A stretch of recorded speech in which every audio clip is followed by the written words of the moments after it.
Hi, my name's Phil. I like talking about politics, and in this video I'd like to summarise the position Kemi Badenoch finds herself in when it comes to restoring the fortunes of the Conservative Party, and why she's not only going to be struggling in the polls, but why she is likely to continue to struggle as she's trapped between a rock and a hard place. The rock is that every attack she attempts to land on Labour rebounds on herself, and the hard place is even if she does succeed in loosening Labour's support, it's as likely to go to Reform UK as it is themselves. But first, for daily political commentary, please click the subscribe button so you don't miss out.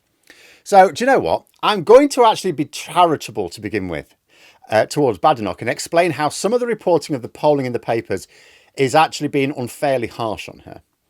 But after that, really is all bad news for her. So the Observer reports on polling today that shows Badenoch has a lower personal approval rating than either Boris Johnson or Rishi Sunak did when they both took over the leadership of the Conservatives.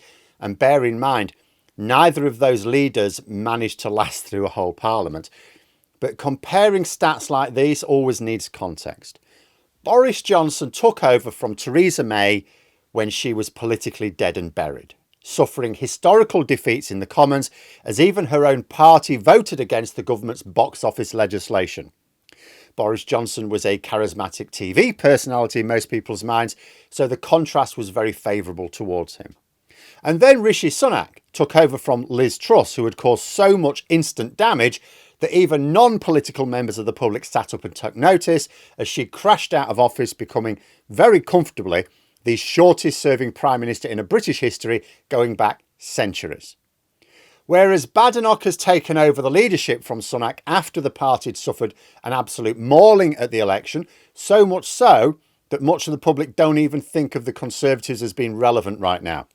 There seems to be a big chunk of the public who are watching a showdown between Labour and Reform UK, thanks to their overexposure in the media, rather than the Conservatives, who just look like a paler imitation of Farage's outfit. And this is reflected in some polling on political party favourability last week. It had the Conservatives on a net negative 42, with only 24% having a favourable view towards them.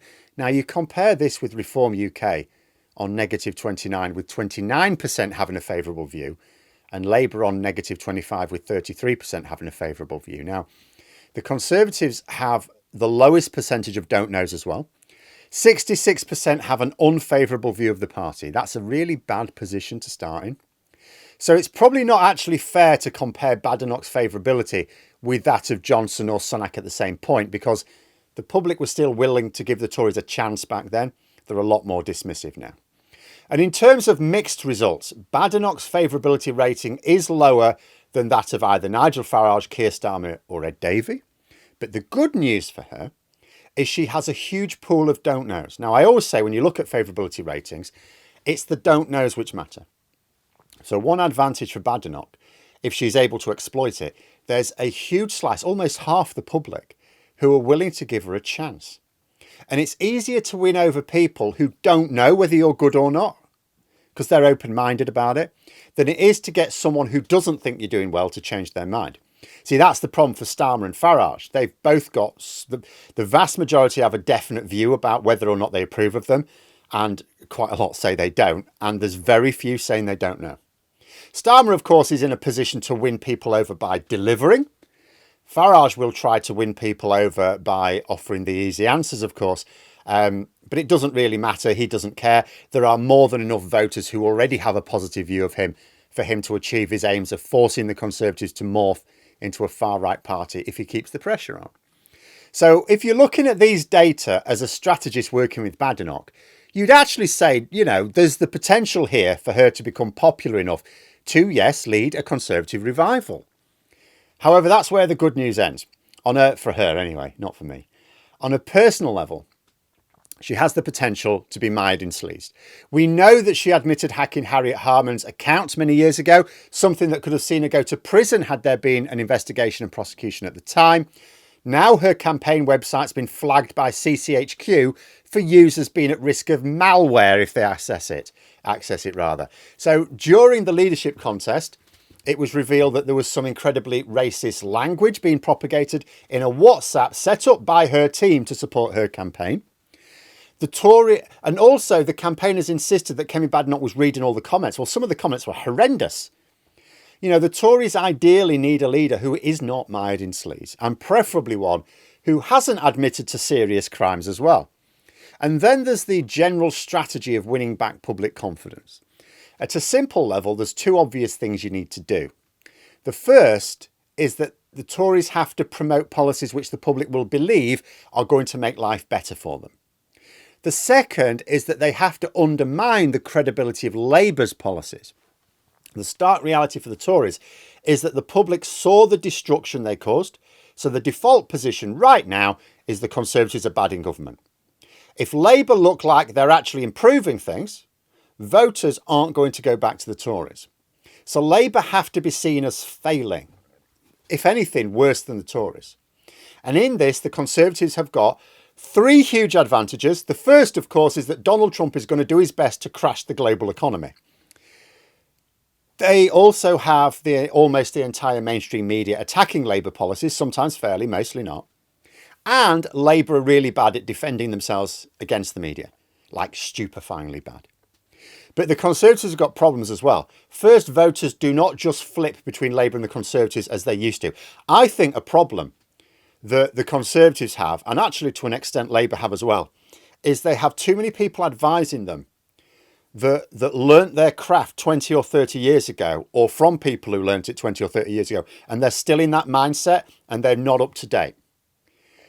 People do not just go, oh, well, if Labour are no good, it's got to be the Conservatives. We saw this made painfully clear in the summer of 2019. As Conservative popularity crashed, so did Labour's. This idea that Labour can benefit when the Tories collapse, or vice versa, is just wrong. What people did was turn to other parties. At the time, the Lib Dems and Brexit Party. So if the Tories succeed in turning the public away from particular Labour policies, especially if it's one of their big platform policies, they don't automatically gain those votes themselves. If they persuade some voters to stop supporting Labour, those voters are more likely to feel that they've got options that would not have been the case 20 years ago. What's happening is that the Tories, along with their client media, do stand a chance of chipping loose support from Labour, absolutely. But they can only harvest that loosened support themselves if they have something to attract it. And this is where the Conservatives are in trouble. They don't have a scrum half to pick up the loose ball. I discussed recently how they couldn't say what should happen to council tax. So although they're trying to attack Labour for weirdly maintaining a policy Kemi Badenoch implemented in government recently, the Tories don't have a policy of their own on it. But I'll bet the Lib Dems, Greens and Reform UK would if someone asked them. So any support the Tories chip away, if they can't come up with a credible policy of their own, is as likely to go to a competing party as it is themselves. Like, the Conservatives do still benefit from being seen as the only credible alternative to Labour in terms of who forms a government, and the public generally do not want to see hung parliaments, but they are no longer, the Conservatives are no longer the only credible alternative when it comes to who do I want my MP to be. And judging by the first couple of weeks of Badenoch's leadership, it looks like she's going to attempt to avoid having consistent policies for a while yet. But as I've said before, that runs the risk of floundering for a couple of years. And she may go, well, Keir Starmer didn't firm up his policies for a couple of years. I could do the same. Well, the problem is that the Conservatives in the last Parliament were just getting worse and worse and worse. Only, Labour will be looking in a couple of years' time for their legislation and the budgets that they're presenting to Parliament right now to start showing tangible results. So Labour will be aiming to get better and better and better as the Parliament goes along. And then the Tories will have missed the boat. And even their own client media may stab them in the back if they think it's worth their while presenting a narrative of Reform UK gaining momentum. And what happens if in the next couple of years there happens to be this flip in the polls where Reform UK are outdoing the Tories? Now, it may not be real because in between elections, mid-term, voters aren't thinking as clearly about who they want in government with voting intention polls, but it will create a narrative. So although Badenoch has the scope to massively improve her favourability ratings, I'm not seeing signs that what she'll have to do to take advantage is in her plans, if indeed she even has plans. But there we are. Those are my thoughts. Let me know yours in the comments below. If you enjoyed the video, please click the like button. And if you'd like to support the channel further, you can join for memberships. Thanks for watching. And until next time, I'll see you later.